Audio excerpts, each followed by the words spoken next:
Hi everyone, कैसे हो आप सभी लोग। आई होप आप लोग अच्छे होंगे। मैं हूं राहुल जायसवाल एंड स्वागत करता हूं आप सभी का एक बार फिर हमारे यूट्यूब चैनल JR ट्यूटोरियल्स में। फ्रेंड्स, आज अगेन आपके सामने एक मोस्ट इंपॉर्टेंट साइंस का लेक्चर वीडियो लेकर आ गया हूं दोस्तों, जिसमें हम पढ़ने वाले हमारे 8th स्टैंडर्ड के लिए साइंस सब्जेक्ट का एक न्यू चैप्टर, एक फ्रेश चैप्टर आपके लिए शुरुआत करने जा रहे हैं दोस्तों, जिसका नाम है चैप्टर नंबर 9 डिजास्टर मैनेजमेंट। आज हम इस पर्टिकुलर चैप्टर का लेक्चर नंबर 1 आपके लिए लेकर आ गए हैं, जो कि अगेन एक बहुत ही इंपॉर्टेंट लेक्चर वीडियो होने वाला है।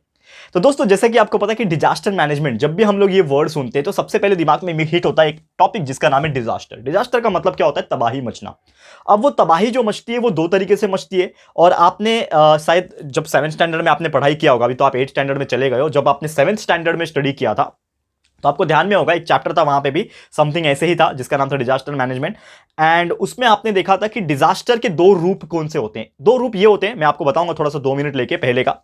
तो डिजास्टर जो होता है वो दो टाइप में हो सकते हैं। एक होता है आपका नेचुरल डिजास्टर, जो कि आपके नेचर द्वारा क्रिएट होता है। उसमें आपके अर्थक्वेक आ जाता है, भूकंप आना, सुनामी आ जाना, बाढ़ आ जाना, फ्लड जिसको बोलते हैं, बिजली चमकना, लाइटनिंग स्ट्राइक जिसको बोलते हैं, वॉल्केनिक इरप्शन होता है। ये सभी चीज ऑटोमेटिकली होता है, इसके पीछे किसी भी इंसान का हाथ नहीं होता, ये नेचर द्वारा क्रिएट होता है अपने आप। ठीक है, तो ये चीज को हम लोग क्या बोलेंगे? Natural disaster. और वही दूसरा जो होता है वो होता है मैनमेड डिजास्टर। अब मैनमेड जो होता है उसमें कहीं ना एक इंसान का हाथ जरूर होता है। मैनमेड डिजास्टर में जैसे कि आप बोलोगे, सबसे पहले एक्सीडेंट हो जाना। अब एक्सीडेंट बहुत सारे तरीके से हो सकते हैं। एक एक्सीडेंट रोड एक्सीडेंट हो गया, आप गाड़ी चला रहे हो, एक्सीडेंट हो गया, तो वो किसी इंसान की गलती होती है, हो सकता है, इसके लिए रोड एक्सीडेंट्स हो जाते हैं। सेकंड चीज, एक्सीडेंट्स में आपके बॉम्ब ब्लास्ट वगैरह आते हैं, टेररिस्ट एक्टिविटीज आ जाते हैं जो एक्सीडेंट्स में गिने जाते हैं, तो वो इंसान जानबूझ के करता है, उसमें भी काफी लोगों की जान चली जाती है, काफी लोग बेघर हो जाते हैं, बिल्डिंग्स कोलैप्स हो जाती हैं, प्रॉपर्टी डैमेज हो जाते हैं, उसमें भी देखने मिलता है। साथ ही में आग लग जाता है, कभी इंसान की गलती से शॉर्ट सर्किट हो गया या फिर कुछ हो गया तो आग लगना, फायर्स, ये सब भी क्या होता है? एक तरीके से बोल सकते हो मैनमेड डिजास्टर में आ जाता है। ठीक है ना। तो ये जितने भी चीजें हैं ये हमने ऑलरेडी पढ़ के रखा हुआ है 7th स्टैंडर्ड में। तो आज उसी को आगे बढ़ाते हुए दोस्तों, हमारा 8th स्टैंडर्ड में आप हो, प्रेजेंट हो अभी फिलहाल में, और 8th स्टैंडर्ड के हिसाब से बात करें तो ये जो चैप्टर है हमारे लिए बहुत इंपॉर्टेंट है, जिसका नाम है डिजास्टर मैनेजमेंट। यानी कि आज के इस वीडियो में सबसे पहले तो मैं बताऊंगा कि कौन कौन से डिजास्टर्स आपके सिलेबस में इंक्लूड किया हुआ है 8th स्टैंडर्ड के हिसाब से। तो आपको बेसिकली पढ़ना है अर्थक्वेक के बारे में, कि अर्थक्वेक क्या होता है, कैसे होता है, इसके क्या कॉजेज होते हैं, इफेक्ट्स कैसे होते हैं, कैसे हम लोग उसको प्रिवेंट कर सकते हैं, ये चीज हो गया। सेकंड, लैंडस्लाइड के बारे में पढ़ना है, कि लैंडस्लाइड वगैरह क्या होता है, एवलांचेस वगैरह क्या होते हैं, ये सभी चीज पढ़ेंगे। एंड और भी ऐसे ही बहुत ही बेहतरीन टॉपिक्स पढ़ने वाले। लेकिन आज का जो पहला लेक्चर है बेसिक पढ़ने वाले, छोटा ही लेक्चर रखूंगा जानबूझ के, ताकि आप लोग थोड़ा आराम से पढ़ो, चिल आउट होकर पढ़ो, एंड दोस्तों मजे लेके पढ़ो। ये मैं चाहता हूं कि आप लोग का नॉलेज भी बढ़ता रहे और आप लोग के ऊपर कोई प्रेशर ना आए, मेंटल प्रेशर ना है, बस यही मैं चाहता हूं। इसके लिए मैं आप लोग के लिए कंटिन्यूअस रेगुलर वीडियोस बनाता रहता हूं दोस्तों। ठीक है दोस्तों, तो शुरुआत करते हैं आज के इस लेक्चर वीडियो की, जो कि अगेन एक बहुत इंपॉर्टेंट लेक्चर वीडियो होने वाला है। तो ध्यान से देखिएगा, वीडियो को बिल्कुल स्किप मत कीजिएगा। तो चलिए शुरुआत करते हैं। ओके, सबसे पहली बात, जैसे मैंने बोला कि हम बात करेंगे एक डिजास्टर की जिसका नाम है अर्थक्वेक। अब अर्थक्वेक की अगर बारे में बात करेंगे, आप सभी को पता होगा कि अर्थक्वेक क्या होता है। अर्थक्वेक को हिंदी में हम लोग भूकंप बोलते हैं। ठीक है ना, यहां पे लिख भी देता हूं मैं, थोड़ा हिंदी कमजोर है तो माफ कीजिएगा अगर कुछ गड़बड़ हो गया तो। ठीक है, भूकंप, ठीक है ना, ऐसे ही लिखते हैं भूकंप। ठीक है, तो भूकंप जो होता है दोस्तों, यानी क्या होता है कि भूकंप is nothing but, earthquake is nothing but एक ऐसा फिनोमिनन होता है, एक ऐसा डिजास्टर है जिसमें आपकी जो जमीन होती है, जो धरती होती है, वो हिल जाती है, कांप जाती है। That is the shaking of the earth surface is known as the earthquake. ठीक है, तो जैसे कि होता क्या है नॉर्मली, ये क्यों होता है? सबसे इंपॉर्टेंट चीज ये होता है कि ये जो फिनोमिनन है ये क्यों हो रहा है। कॉसेस तो मैं बाद में चर्चा करूंगा, लेकिन बेसिक तौर पे ये क्यों होता है समझने वाली बात है। जैसे कि आपको पता है कि हमारा जो दुनिया बना, हमारा जो अर्थ बना, ये पूरा का पूरा क्या था? एक अर्थ, एक आग का गोला था। इसमें जमीन जो था वो कहीं पे भी था, फिक्स नहीं था। लेकिन धीरे धीरे जैसे साल बाय साल बीतते गए, लाखों साल बीते, करोड़ों साल बीते, अर्थ ठंडा हो गया, ओशियंस बनने लगे, समुद्र बनने लगे, उसके बाद लैंड जो है वो इधर से उधर सरकने लगे। आपको पता ही होगा कि हमारा जो आज के डेट में मैप जो है अर्थ का, कि इंडिया इधर है, ऑस्ट्रेलिया इधर है, फिर ये साइड अफ्रीका है, उसके वो साइड अमेरिका है, ये आपने जो देखा है आज के डेट में, वो पहले वैसा नहीं था। ये सब अलग अलग कंट्रीज हुआ करते थे। कंट्रीज भी नहीं थे, लैंड हुआ करते थे। कंट्रीज तो हमने बनाया ना, जब इंसान रहने आ गए तो फिर कंट्रीज का नाम दे दिया। लेकिन ये सब किधर किधर थे? यानी कि अर्थ सरफेस का जो ज्योग्राफिकल पैटर्न जो था, आज के दिन में जो ज्योग्राफी आप पढ़ते हो और अर्लियर डेज में, आज से लाखों साल पहले आप ज्योग्राफी जब देखते तो हो सकता है कि वो पूरा अर्थ उधर का उधर होता। यानी कि ऑस्ट्रेलिया जो आपको इधर दिख रहा है, हो सकता है वो किसी और से चिपका हुआ रहता, रशिया आपको कहीं और दिखता। तो ये सब क्या हो गया कि धीरे धीरे जो हमारा अर्थ जो सरफेस होता है, उसके जो लैंड होते हैं ना, वो खिसकते रहते हैं, और आज भी खिसक रहे हैं। ये आपको महसूस क्यों नहीं होता है? बिकॉज वो इतने माइनर डिग्री से खिसकते हैं।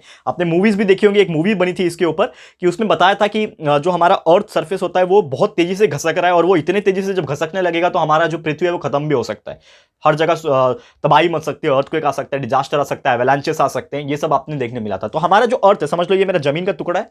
ठीक है ना, ये मेरा जमीन का टुकड़ा है, ये धीरे धीरे ना सरकती है, लेकिन ये इतनी कम स्पीड से चल रही है ना कि हम लोग को महसूस ही नहीं होता है, क्योंकि हमारा अर्थ भी एक गोल गोल घूम रहा है। हम लोग को महसूस होता है क्या? हमारा अर्थ 24 घंटे में एक बार रिवॉल्व होता है, ठीक है ना। तो आपको पता चलता है क्या रोटेट हो रहा है? आपको पता चल रहा है क्या? नहीं पता चल रहा, क्योंकि वो बहुत कम स्पीड में होता है, क्योंकि हमारा अर्थ बहुत बड़ा है। वैसे ही सेम हमारे जो अर्थ के लेयर्स होते हैं, जिसको हम लोग बोलते हैं टेक्टोनिक प्लेट्स, आपको पता होगा कि हमारा अर्थ जो होता है इसके अंदर लेयर्स होते हैं, ठीक है। मेंटल होता है, कोर होता है, ठीक है ना, मेंटल, ठीक है ना, दैट इज मेंटल कोर, ठीक है ना। फिर आपके जो जमीन के लेयर्स होते हैं, तो ये जमीन का जो लेयर होता है ना दोस्तों, ये जमीन के लेयर्स के अंदर क्या होते हैं? प्लेट्स होते हैं, जिसको हम लोग बोलते हैं टेक्टोनिक प्लेट्स। ये मैं आपको बता रहा हूं एक जनरल लेवल पे, ये आपके सिलेबस में भी इंक्लूड नहीं है, लेकिन मैं फिर भी बता रहा हूं आपकी जानकारी के लिए, और ये नॉर्मली आपको कोई बताएगा भी नहीं मेरे अलावा। तो जो टेक्टोनिक प्लेट्स होते हैं, एक तरीके से प्लेट्स है जो एक के ऊपर एक रखे हुए, समझ लो हमारा अर्थ का लेयर जो है बहुत बड़ा है। आप जमीन के अंदर जब जाओगे, कोई भी ड्रिल करते हो, बोरिंग करते हो, तो देखा होगा आपने कि जमीन के अंदर कितना गहराई है, यानी कि कितना सारा लेयर्स जमीन का है, मतलब जो सॉइल है, लैंड जो है, उसके कितने सारे लेयर्स है। तो समझ जाओ कि कभी कोई लेयर खसक गया तो क्या हो जाएगा? जो उसके ऊपर चीज कोई खड़ा है, समझ लो एक ऐसा एक लेयर है और इसके ऊपर एक बिल्डिंग खड़ा हुआ है, ठीक है ना। समझ लो एक बिल्डिंग खड़ा है और ये एक लेयर है, तो समझ लो जो इसके अंदर का जो लेयर है वो खसक गया, तो ये खसकने की वजह से क्या हो जाएगा कि ये जो ऊपर का जो जमीन था उसको फर्क पड़ेगा ना, ऑब्वियसली फर्क पड़ेगा, क्योंकि उसके नीचे का जो जमीन था वही खसक गया अगर, तो ये तो पूरा कांप जाएगा, पूरा हिलने लगेगा। तो जब ये हिलने लगेगा तो इसके ऊपर जो बिल्डिंग खड़ा था, जो आपने खड़ा करके रखा है, वो भी तो हिलने लगेगा दोस्तों। तो यही चीज को तो हम लोग क्या बोलते हैं? अर्थक्वेक बोलते हैं। तो यही मैं आपको समझाने की कोशिश कर रहा हूं दोस्तों कि अर्थक्वेक जो आता है, it is all because of the movement of the earth inside the surface. अंदर की तरफ से जो हमारा पृथ्वी होता है, जो जमीन अंदर की तरफ से वो कांप जब जाता है। क्यों कांपता है? क्योंकि हमारा मूवमेंट होता है, कभी कभी ज्यादा जोर से मूवमेंट हो गया, टेक्टोनिक प्लेट्स जो होते हैं वो ज्यादा जोर से सरक गए ना, तो ऊपर की जो सतह होती है, जो ऊपर का सरफेस जो होता है वो भी कांप जाता है। और वो जब कांप जाता है दोस्तों, तो ऑब्वियसली क्या होना है? भूकंप के झटके आने हैं। तो कभी स्लो घसकता है, कभी एकदम धीरे से घसकेगा, तो थोड़ा सा कांपेगा फिर शांत हो जाएगा, थोड़ा सा कांपा शांत हो गया, तो किसी का कुछ नुकसान नहीं हुआ। लेकिन ज्यादा जोर से घसक गया तो ये बहुत जोर से कांपेगा, और जब बहुत जोर से कांपेगा तो सोचो ये बिल्डिंग का क्या हाल होगा। बिल्डिंग तो है, कोई बहुत ऐसा चीज तो नहीं है कि कभी टूट ही नहीं सकता, बिल्डिंग ही है, तो बिल्डिंग क्या हो जाएगा? धीरे धीरे टूट के बिखर जाएगा, कोलैप्स हो जाएगा। और आपने देखा भी होगा भूकंप के झटके वजह से पूरा बिल्डिंग, पूरा बड़े बड़े ब्रिजेस, बहुत सारी चीजें जो है तबाह हो जाती है, ऑटोमेटिकली टूट के गिर जाती है, क्योंकि वो सब चीज भी टूट ही जाएगा कभी ना कभी। तो यही चीज मैं आपको बताने की कोशिश कर रहा था। उम्मीद करता हूं कि बेसिक जो कॉज है, बेसिक जो मतलब है अर्थक्वेक का, एकदम जीरो लेवल पे मैंने बताया, आपको ग्राउंड लेवल पे बताया कि क्या हो सकता है, कैसे हो सकता है। तो उम्मीद करता हूं कि ये चीज आपको समझ में आ गया होगा। तो इन शॉर्ट हम लोग बोल सकते हैं अर्थक्वेक का मीनिंग क्या होता है? Sudden vibration. अगर अचानक से कुछ वाइब्रेट होने लगा, झटका महसूस होने लगा, जिसको हम लोग बोलते हैं सडन वाइब्रेशन, हमारे अर्थ सरफेस पे होता है। Sudden vibration of earth surface जब होता है तो वो क्या कॉज करता है? हमारा अर्थक्वेक को कॉज करता है। ये चीज आपको ध्यान में रखना है, ठीक है। अब ये तो मैंने बात बता दिया कि अर्थक्वेक क्यों हो रहा है, क्या हो रहा है, कैसे हो रहा है, ये तो आपको बेसिक तौर पे बता दिया। लेकिन अभी ये अर्थक्वेक जो आता है, हम लोग बोलते हैं ना, न्यूज में आपने सुना होगा कि अर्थक्वेक आया आज 4.7 के तीव्रता से आया। अभी देखा जाए तो कल या परसों आई गेस मुझे न्यूज सुनाई दिया था एक, मुझे पता नहीं कितना सच है कितना झूठ है, लेकिन कहीं ना कहीं मैंने पढ़ा एक न्यूज कि अभी 1 या 2 दिन पहले, शायद कल की बात है या फिर परसों की बात है, आई डोंट नो, एक या 2 दिन पहले दिल्ली में भूकंप के झटके महसूस किए गए। तो दिल्ली में भूकंप के झटके जब महसूस किए गए, उसका जो रिक्टर स्केल पे जो मेजरमेंट था वो समथिंग 4.1 ऐसा बता रहा था। तो 4.1 इज वेरी लो, यानी कि भूकंप झटके आए होंगे लेकिन वो उससे इतना डैमेज नहीं हुआ रहेगा कि किसी की जान चले जाए या फिर कोई बड़े बिल्डिंग टूट के गिर जाए। हाँ, छोटे मोटे जो कमजोर बिल्डिंग है हो सकता है उसको कुछ नुकसान पहुंचा होगा, लेकिन नॉर्मल अच्छे बिल्डिंग्स के ऊपर कोई भी नुकसान नहीं पहुंचा होगा, क्योंकि बहुत कम है। और ऐसा माना जाता है कि जब तक आपका रिक्टर स्केल 7 के ऊपर नहीं जाता है, देखा जाए तो रिक्टर स्केल क्या होता है, अब ये बार बार रिक्टर स्केल का जिक्र कर रहा हूं, इसीलिए मैंने जिक्र किया क्योंकि मैं आपको बताना चाहता था कि what do you mean by Richter scale. तो Richter scale is a device which is used to measure the intensity और magnitude of the earthquake, यानी कि आपको अर्थक्वेक कितना तीव्रता से आया, कितनी स्पीड से आया, कितना उसका मैग्नीट्यूड था, वैल्यू क्या था उसका वैल्यू, तो वो निकालने के लिए हम लोग जो डिवाइस यूज करते हैं वो होता है रिक्टर स्केल। तो नॉर्मली एक छोटा सा डायग्राम में कोशिश करता हूं बनाने की। नॉर्मली क्या होता है, एक तरीके से डिवाइस होता है, ठीक है, और जिसमें एक तरीके से आप बोल सकते हो क्या बोलते हैं उसको हम लोग, एक ग्राफ लगा रहता है, एक इंडिकेटर होता है, एक सुई कांटा जैसा लगा रहेगा, एक सुई रहेगा, ये भी किसी से कनेक्टेड रहेगा, ठीक है, किसी ऑब्जेक्ट से कनेक्टेड होता है। तो जब भी क्या होता है, जब अर्थक्वेक जब आता है ना दोस्तों, तो ये हिलता है। तो जब भी हिलेगा तो इसके अंदर जो नीडल होता है ना, वो नीडल के वजह से क्या आता है, इसमें एक ना ग्राफ ऐसा, ठीक है, ग्राफ जैसे आपके ईसीआर में आता होगा ना, वो दिल धड़कता है तो कैसा आता है, वैसा ग्राफ एक बनता है उसके अंदर, ठीक है ना, एक ग्राफ बनता है और उसमें कुछ वैल्यू रहता है दोस्तों, ठीक है, एक ग्राफ ऐसा बनता है, ठीक है ना, इस तरह से। कुछ ऐसे ही समझ लो, मैंने कुछ बनाने की कोशिश की है। तो एक ग्राफ बनता है और वो ग्राफ में क्या होता है, इधर रीडिंग्स लिखे होते हैं 1 2 3 4 5 6 7 8 9 10, जो भी है वो रीडिंग्स लिखे रहते हैं। वो रीडिंग देख के, यानी कि जब भी भूकंप आया तो ऑब्वियसली जब भूकंप आया होगा तो ये जो है वो भी हिला होगा, यानी कि इसके अंदर जो सुई था, जो कांटा था, वो भी हिला रहेगा। जब कांटा हिलेगा तो वो जो ग्राफ था, वो ग्राफ पे उसने मार्किंग बना दी होंगी, इस तरह से ग्राफ क्रिएट किया होगा। तो वो देख के जो हाईएस्ट ग्राफ जहां तक आएगा, तो वो देख के हम लोग को अंदाजा होगा। लेट्स सपोज यहां पे मैंने रीडिंग मारा हुआ है, समझ लो ये 1 था, 2 था, 3 था, 4 5 6 7 8 9 एंड 10, ऐसा समझ लो रीडिंग उसमें था। तो यहां तक सबसे हाईएस्ट दिख रहा है आपको, तो ये किसके लेवल के पास है, 7 के पास है। यानी कि आपका जो रिक्टर स्केल के हिसाब से वो भी पॉइंट में भी रहता है, मतलब ये बहुत एक्यूरेट रहता है। मैंने आपको 1 2 3 करके बताया, उसमें बहुत ही एक्यूरेट होता है, पॉइंट पॉइंट का भी उसमें दिया रहता है। यानी कि हाईएस्ट कितना आया, 7। तो यानी कि आपका रिक्टर स्केल कितना है इस बार, अर्थक्वेक कितने का आया, 7 के ऊपर का आया, ऐसा हम लोग बता सकते हैं। तो ऑब्वियसली इतना बड़ा जब झटका आता है तो बहुत ज्यादा डैमेज होने के चांसेस होते हैं।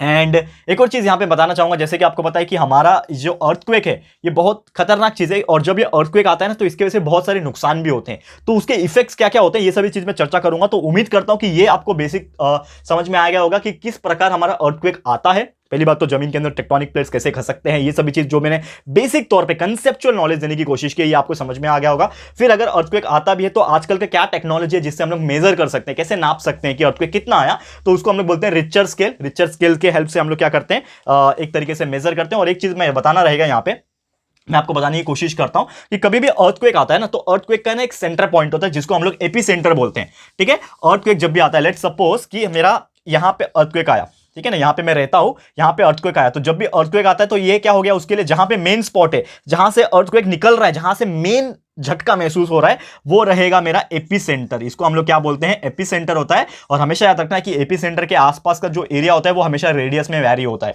यानी कि एक पर्टिकुलर रीजन में आएगा। अगर बीच में अगर आ रहा है यहां पे समझ लो, तो यानी कि इसका जो झटका होगा, ये भूकंप का जो असर होगा, वो हर जगह इक्वल रेडियस में फैलना दिखेगा। ऐसा नहीं है कि यहां पे आ रहा है तो सिर्फ इस तरफ जाएगा भूकंप का झटका, बीच में है ना, तो ये ऐसे नहीं जाएगा। ये जो अगर भूकंप का झटका आ रहा है तो समझ लो भूकंप का झटका जब यहां से आ रहा है तो वो पूरा अपना रेडियस के हिसाब से फैलाएगा। कॉन्सेंट्रिक सर्कल होते हैं ना, एक सर्कल होता है इस तरह से, तो इस तरह से भूकंप के झटके ऐसे फैलते हैं, ना कि सिर्फ एक ही डायरेक्शन में फैलना। तो ये जो बीच वाला पॉइंट जहां होता है, जिसको हम लोग क्या बोलते हैं, जैसे मैंने यहां पे लिख के दिखाया आपको, एपी सेंटर क्या बोलते हैं, जो बीच का एरिया जहां से अर्थक्वेक ओरिजिनेट होता है और वो एक सर्कुलर पैटर्न में, कॉन्सेंट्रिक सर्कल के पैटर्न में जब वो निकलता है, तो उस चीज को हम लोग बोलते हैं एपिसेंटर। ये चीज आपको ध्यान में रखना है। क्लियर है दोस्तों? तो पूरी उम्मीद करता हूं कि ये क्या होता है आपको बेसिक चीजें से समझ में आ गया होगा। अब मैं थोड़ा सा आपको बात बताने चाहता हूं कि ये जो अर्थक्वेक है इसका क्या कॉजेज होता है, यानी कि अर्थक्वेक आने का मुख्य कारण क्या क्या हो सकते हैं। जैसे मैंने आपको बता दिया कि टेक्टोनिक प्लेट्स मूव होता है, लेकिन टेक्टोनिक प्लेट्स मूव क्यों होता है, इसके पीछे भी बहुत सारे रीजंस होते हैं। तो वो कॉजेज क्या हो सकते हैं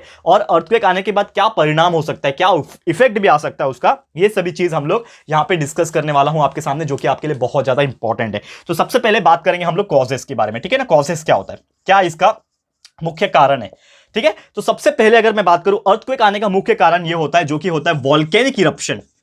ये भी आपको कोई बताएगा नहीं दोस्तों, volcanic eruption is one of the main reason behind the earthquake. क्या होता है वॉल्केनिक इरप्शन, ज्वालामुखी का फटना। आपको बताया था मैंने शायद कि हमारा अर्थ जो था, जब आग का गोला था, पूरा आग का लावा था उसके अंदर, तो हमेशा हर 2 सेकंड पे, हर 1 मिनट पे एक ज्वालामुखी फटता था, यानी कि हमारा पूरा ज्वालामुखी ही फटते रहता था। तो ज्वालामुखी जब फटता था तो कहीं ना कहीं अर्थ के अंदर क्या हो जाएगा, वाइब्रेशन हो जाएगा। आप देखो, अगर आप फटाके फोड़ते हो, सुतली बम फोड़ते हो, तो जब भी आप सुतली बम फोड़ते हो, दिवाली के टाइम की बात कर रहा हूं मैं, सुतली बम फोड़ते हो, तो जहां पे भी आप रख के फोड़ोगे या फिर कोई डब्बे के ऊपर रखे, तो दो डब्बा जब सुतली बम जब फटता है तो वो पूरा आसपास के एरिया को हिला देता है, यानी कि जो भी जिस पे भी आप रख के फोड़ रहे हो वो हिला देता है। तो सोचो, इतना छोटा सा बम उतना हिला देता है। तो वो वॉल्केनिक इरप्शन जब होता है, यानी कि एक पूरा का पूरा पहाड़ में से जब ज्वालामुखी फट के निकलता है, आपने देखा होगा किस प्रकार फट के निकलता है। समझ लो ये पहाड़ था आपका, तो फट के जब निकलता है तो आसपास का एरिया, मतलब लगभग किलोमीटर्स में, अगर बात करें 15-20 किलोमीटर के रेंज में वो हिला देता है झटके से। तो जब वो झटके से हिलाएगा तो उसके अंदर की जो जमीन होगी वो भी तो हिल जाएगी। तो जब झटके से जमीन हिल जाती है तो क्या आता है, अर्थक्वेक आता है। रिक्टर स्केल पे आपको रीडिंग देखने मिल जाएंगे। तो it is one of the main causes of this earthquake, ठीक है। तो ये हो गया वॉल्केनिक इरप्शन की बात। कभी कभी क्या होता है कि आप बहुत बड़े बड़े डैम्स बनाते हो, बिग डैम्स। डैम मतलब क्या होता है, जो पानी को गेट के माध्यम से स्टोर करके रखता है, पानी को रोक के रखता है, नदी वगैरह का। डैम्स आपको पता, बांध जिसको बोलते हैं, हिंदी में बांध बोलते हैं, डैम बोलते हैं, ठीक है, डैम। तो नॉर्मली क्या होता है कि बहुत ही बड़े बड़े डैम बनते हैं, तो इतने बड़े डैम का जो वजन होता है जिसकी वजह से क्या डेवलप हो जाता है, जमीन के ऊपर एक स्ट्रेस डेवलप हो जाता है, तनाव डेवलप हो जाता है। और वो इतना ज्यादा तनाव जो है, कभी कभी कुछ जमीन जो होते हैं, कुछ लैंड ऐसे होते हैं वो झेल नहीं पाते हैं, कुछ लैंड उतने तनाव को नहीं झेल पाएंगे। तो उतने तनाव को नहीं झेल पाएंगे तो क्या आना है, ऑब्वियसली आना है हमारा अर्थक्वेक, जमीन खिसक जाएगा और अर्थक्वेक आ जाएगा। फिर इसके अलावा माइनिंग है, जैसे कि आपको पता है पहाड़ खोदते हैं, जमीन खोद के निकालते हैं, कुछ ना कुछ एलिमेंट्स को ढूंढते हैं। तो जब वो खुदाई जब चालू होती है, बड़े बड़े ब्लास्ट किए जाते हैं, बड़े बड़े मशीन से उसको खोदा जाता है, तो जमीन में डिस्टर्बेंस आता है, एंड डिस्टर्बेंस आने की वजह से भी अर्थक्वेक जो है आ सकता है। तो ये तीसरा कारण था। फिर कभी कभी क्या होता है कि हमारा जो एक बोलते हैं ना मुख्य हथियार है, जिसको हम लोग बोलते हैं एटॉमिक एनर्जी। तो एटॉमिक एनर्जी क्या होता है, अंडरग्राउंड एटॉमिक टेस्ट होते हैं, न्यूक्लियर टेस्ट होते हैं, ठीक है, अंडरग्राउंड न्यूक्लियर टेस्ट या फिर एटॉमिक टेस्ट भी बोलते हैं इसको। जैसे कि आपने एक मूवी देखा होगा, उसके अंदर जमीन के अंदर हमारा पहला न्यूक्लियर टेस्ट किया गया था। तो जब भी आपने वो मूवी देखा होगा, उम्मीद करता हूं आपने जरूर से देखा है वो मूवी, तो जब भी वो बॉम्ब फोड़ा गया जमीन के अंदर, काफी अंदर डाल के रखा था, एंड वो बॉम्ब फोड़ा तो पूरा जमीन जो है हिल गया, भूकंप के झटके जैसे आ गए। देखा होगा, गाड़ी उसके ऊपर चल रही थी रोड के ऊपर, वो गाड़ी भी हिल गई, करेक्ट है। तो इसका मतलब क्या हुआ कि जब भी अंडरग्राउंड टेस्ट होते हैं, वो भी कौन से टेस्ट, न्यूक्लियर टेस्ट, क्योंकि वो इतना पावरफुल होता है कि वो पूरा का पूरा स्टेट को उड़ा सकता है। एक स्टेट को उड़ाने के लिए एक न्यूक्लियर एलिमेंट काफी है। तो सोच लो कि उसका जो इंटेंसिटी होगा जब वो फटता है, उसका जो मैग्नीट्यूड होगा, जो ताकत होगा उसका, वो कितना भयंकर होगा कि वो पूरे के पूरे किसको हिला देता है दोस्तों, पूरे जमीन को हिला देगा। एंड वो जमीन को हिला देगा, अंदर के प्लेट सरक जाएंगे, हिलने लगेंगे, तो क्या आ जाएगा दोस्तों, अर्थक्वेक आने के चांसेस हो जाएगा। क्लियर है। तो यही थे हमारे कुछ कॉसेस, मतलब इसके वजह से हमारा जो मेन एक तरीके से बोल सकते हो भूकंप जो है वो आ सकता है। अब बात करेंगे हम लोग इफेक्ट्स के बारे में, क्या क्या परिणाम हो सकता है इसकी वजह से।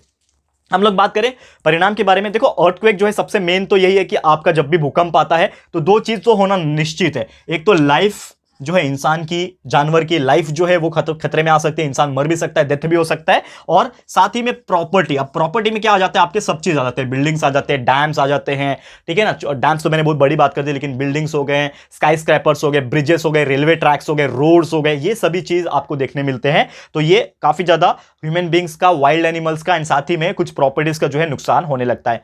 और इसके वजह से क्या होता है, सबसे ज्यादा नुकसान क्या होता है, इकोनॉमी पे होता है। क्योंकि जब बहुत ज्यादा तादाद में जब भूकंप आता है, यानी कि बहुत इंटेंसिटी वाला भूकंप आता है, तो अच्छे अच्छे गवर्नमेंट के बनाए हुए प्रोजेक्ट्स होते हैं, ब्रिजेस होते हैं, रेलवे ट्रैक्स होते हैं, स्काई स्क्रैपर्स होते हैं, बड़ी बड़ी इमारतें होती है, बिल्डिंग्स होती है, ये सभी चीज क्या हो जाते हैं, टूट के बिखर जाते हैं, और जिसको रिपेयर करने में सालों लग जाएंगे। तो एक तरीके से बोल सकते हो कि गवर्नमेंट के ऊपर बहुत ज्यादा इफेक्ट आ जाता है, आम लोगों, आम जनता के ऊपर भी फर्क पड़ता है, लेकिन गवर्नमेंट को नुकसान हो रहा है, यानी कि इकोनॉमी जो होती है, हमारा जो पैसे का इकोनॉमी जिसको हम लोग बोलते हैं, वो यहां पे डाउन हो जाता है। तो ये चीज भी देखने मिलता है। साथ ही में लॉस ऑफ बायोडिवर्सिटी, हमारा जो वातावरण है वो भी पूरा नुकसान पहुंचता है। बायोडिवर्सिटी है जो इंसान और जानवर मिलकर एक दूसरे के साथ रहते हैं, पेड़ पौधे को भी नुकसान पहुंचता है, पेड़ पौधे भी उखड़ जाते हैं, गिर जाते हैं। तो हर तरीके से आप बोल सकते हो बायोडिवर्सिटी में नुकसान पहुंचता है। साथ ही में कहीं कहीं ऐसा होता है कि अर्थक्वेक के आने की वजह से बिल्डिंग वगैरह कोलैप्स होते हैं, लेकिन कभी कभी इलेक्ट्रिक पोल्स वगैरह गिर जाते हैं, इलेक्ट्रिक के खंभे होते हैं, वायर टूट के गिर जाएंगे, तो वहां पर आग लग जाता है, किसी को शॉक लग सकता है, कोई मर सकता है, वैसे भी आग लग के अलग नुकसान हो सकता है। तो ये सभी चीज भी देखा गया है हमारे इफेक्ट ऑफ एक तरीके से बोल सकते हो अर्थक्वेक के अंदर। तो इसके अलावा भी अगर देखा जाए तो एक सबसे डेंजरस चीज मैं आपको बताऊंगा कि अर्थक्वेक जब आता है ना, तो अर्थक्वेक जब आता है ज्यादा, तो एक खतरनाक और डिजास्टर को लेके आता है जिसका नाम है सुनामी। ये आपने सुना होगा कि जब भी अर्थक्वेक आता है, वो भी ऐसे जगह पे आए जहां पे समुंदर होता है, तो वहां पे सुनामी जनरेट होने का टेंशन आ जाता है। क्या होता है कि जब भी अर्थक्वेक पानी के अंदर आया या फिर पानी के आसपास रीजन में आया समुंदर के, तो वो लहर को उठा देगा, क्योंकि वो झटके आ रहे हैं ना, तो झटके आएगा तो पानी भी जो है एक ही बार इतने सारा करोड़ों लीटर ऑफ पानी जो है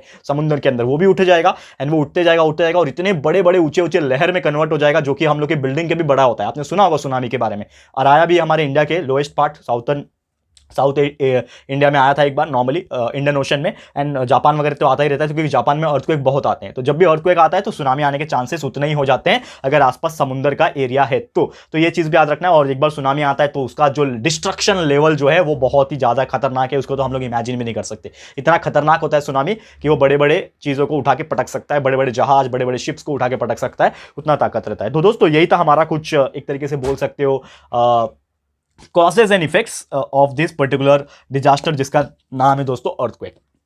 क्लियर है। तो आज का लेक्चर दोस्तों मैं फिर यहीं पे स्टॉप करूंगा एंड उम्मीद करता हूं कि हमारा आज का लेक्चर आपको पसंद आया होगा। बेसिकली क्या क्या हमने पढ़ा एक क्विक यहां पे बताना चाहूंगा। सबसे पहले देखा कि क्या होता है डिजास्टर, आपको मैंने बेसिक कुछ चीजें बताया 7 स्टैंडर्ड के हिसाब से। फिर हमने पढ़ा दोस्तों कि डिजास्टर मेन दो तरीके से होते हैं, मैन मेड एंड नेचुरल। और मैन मेड और नेचुरल की तो हम लोग ने बात किया। फिर अर्थक्वेक के बारे में पढ़ा, एंड अर्थक्वेक कैसे आता है, टेक्टोनिक प्लेट्स कैसे सरकता है, उसके कॉजेस क्या हो सकते हैं, इफेक्ट क्या होते हैं, ये सभी चीज हमने डिस्कस किया दोस्तों। तो पूरी उम्मीद करता हूं कि हमारा आपको ये जो लेक्चर था आज का अच्छे से समझ में आ गया होगा। आगे जो आने वाला लेक्चर होगा, लेक्चर नंबर 2, उसमें हम बात करेंगे कि अर्थक्वेक को कैसे हम लोग रोक सकते हैं। रोक तो नहीं सकते ऑब्वियसली, रोकने की बात नहीं करूंगा, लेकिन अर्थक्वेक जब आ जाता है या फिर पहले जब महसूस हो रहा है हम लोग को, तब हम लोग क्या सेफ्टी प्रिकॉशंस का फॉलो कर सकते हैं, ये चीज मैं डिस्कस करने वाला हूं। तो अगला लेक्चर भी बहुत इंपॉर्टेंट होने वाला है, ध्यान से देखिएगा। तो आज के लिए इतना ही। हमारा ये वीडियो आपको कैसा लगा है दोस्तों, प्लीज हमें कमेंट करके बताना है और अपनी राय और सजेशन जरूर से देना है दोस्तों। और अगर आपको ये वीडियो पसंद आया है, थोड़ा भी यूजफुल लगा है फ्रेंड्स, तो प्लीज वीडियो को लाइक कीजिएगा, शेयर कीजिएगा अपने सारे फ्रेंड्स लोग के साथ, फटाफट से शेयर कर देना दोस्तों। एंड अगर आपने अभी तक इस चैनल को सब्सक्राइब नहीं किया है तो फटाफट से हमारे इस चैनल को सब्सक्राइब कर देना, साथ में बेल आइकन को प्रेस कर देना, ताकि जब भी हम लोग वीडियो लेकर आएंगे आप लोग को नोटिफिकेशन मिलती रहेगी। ठीक है फ्रेंड्स, तो मिलते हैं हमारे अगले वीडियो में। ये वीडियो देखने के लिए thank you and good bye.